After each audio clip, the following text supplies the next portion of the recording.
Joining me for this interview that I'm doing on behalf of Yusra is Msimelelo Boltina, who is a speaker, an author, and an advocate for the rights and needs of people living with disabilities.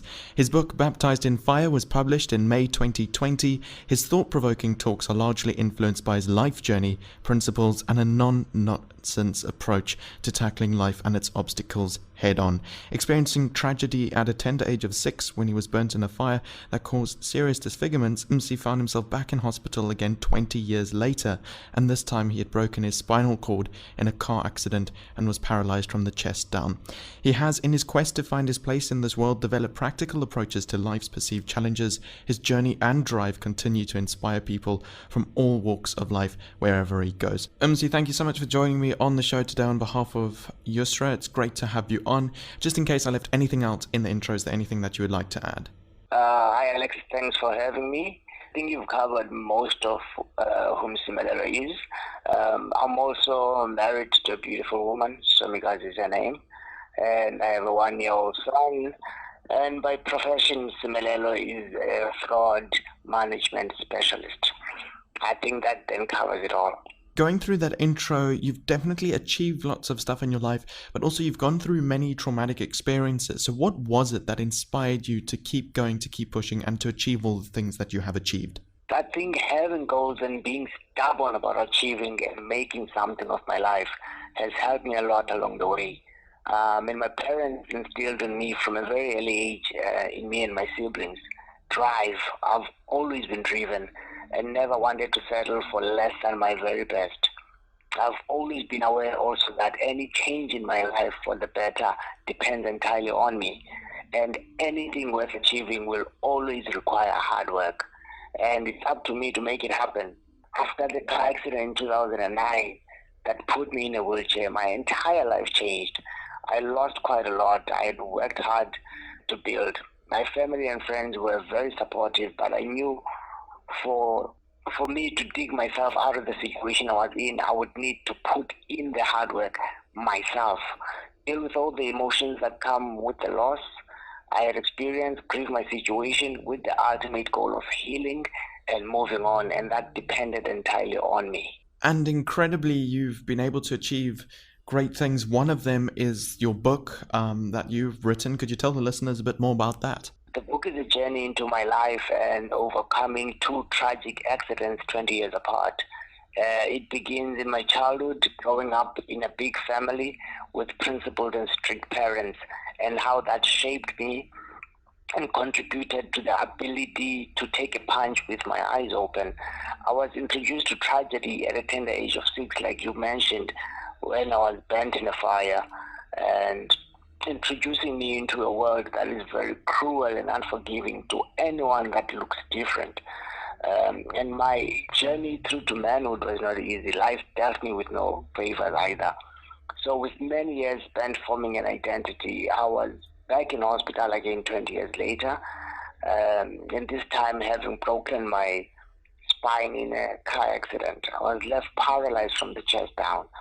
So amidst the pain, rejections, and hardships associated with disability, I have managed to achieve quite a lot for someone that's considered a person with a disability. I've been able to secure a career. I was able to write this book. I was able to get married. I was able to start a family.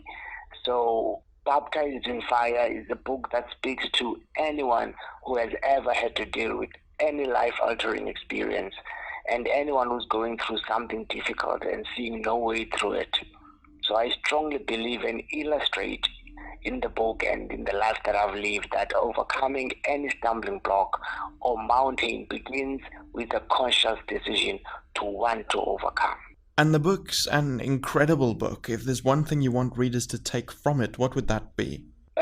This book will challenge you to find comfort in your discomfort, and it will teach you to play the hand that you've been dealt. We all have the giant within ourselves. Each and every one of us has that giant that lives within them that can make you tower over all of your challenges or over all the problems that you're currently dealing with. Did you always have a passion for kind of motivating people? And I know you do motivational speaking. Has that always been there, or is that something that's developed? Not at all. It's not always been there. Actually, I was very shy growing up. I wasn't much of a speaker. And growing up, I had terrible stutter as well. So I avoided as much as possible having to speak in public. But it was through sharing my story in smaller platforms that I realized the impact that my talks had on people. And my passion just grew from there. You have an honors Bachelor of Commerce degree in internal auditing, and you've worked for big companies and government, like KPMG, Volkswagen, Public Works, etc. And obviously, being in a wheelchair, that must have affected you and your career. And in what ways has it done that? No, it definitely did. I mean, when I got injured in 2009, I lost the job that I had, and because I had to fully focus on my career, so I had to resign that. Sorry, I had to fully focus on my recovery, so I had to resign that job. So I had no idea how difficult it would be to get my foot back in the job market again. 2010, 2011, 2012, when I was focusing on my recovery, I decided to study. So when it came time to applying for work again, it was so tough. I spent over a year searching for a job, and I was qualified. I had all these qualifications, I had all this experience, but no one was giving me an opportunity. I wasn't getting any callbacks. So I ended up having to take an internship. Remember, before I got injured, I was working in a corporate company. I was driving a corporate car. I was earning a decent salary. I was at that level that I was supposed to be in. It was a senior position, and now I found myself having to take an internship just to get my foot in the door. So even then, I would be confronted with more challenges as I realized that employers, as much as they want to employ people with disabilities, you find that some of them are not ready. They're not accommodative of people with disabilities. I had problems even accessing the office. I had problems um, the the toilet in the office as it was not accessible. Uh, they had problems providing me with the kind of technology that I needed to be able to do my job. So I'd be confronted with those challenges at first, but I think I have managed to find ways around these things because I've realized that you can't always rely on the employer to be able to provide you with those things. If you want back in the job market, you have to do a bit of work yourself. And then you've subsequently become an advocate for persons with disabilities. So, what message of hope to those who might be going through a difficult time, who might also live with disabilities, what message of hope do you have for them? The part about being an advocate for people living with disabilities, I mean, it's simple. People living with disabilities need a voice. The national disability prevalence rate is 7.5% in South Africa. Now, with the population in South Africa at over 57 million people, that number is alarming. We're talking 4.3 million people. My involvement there is to get government to do better. Our government needs to have serious programs to address the needs of people living with disabilities. And for people living with disabilities to also realize that not much will be achieved if we remain silent in our corners. We need to change our own attitudes about ourselves and break the stereotypes society has perpetuated over years about people living with disabilities. So the change we want to see in how the world treats us must begin with how we view and perceive ourselves.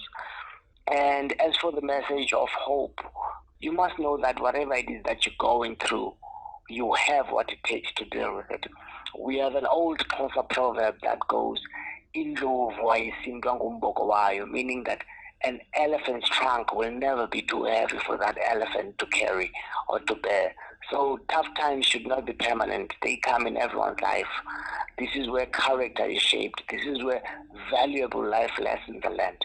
So don't ever let those experiences go to waste. Be present in mind and dig deep into your past experiences as you would have dealt and overcame something and overcame many challenges in your life before. That experience should never go to waste. You must use it for whatever that you're going through. Msimelelo, it's been great having you on the show. Just before I let you go, obviously, I'm interviewing on behalf of Yusra, and her show is about instilling literature and the love for reading. What do you think are some ways we can encourage and instill the love for reading among children? Yeah, I think that begins with the parent. I mean, from an early age, children are exposed to mostly one form of entertainment, and that's the television. Nowadays, it's even made worse by the presence of social media.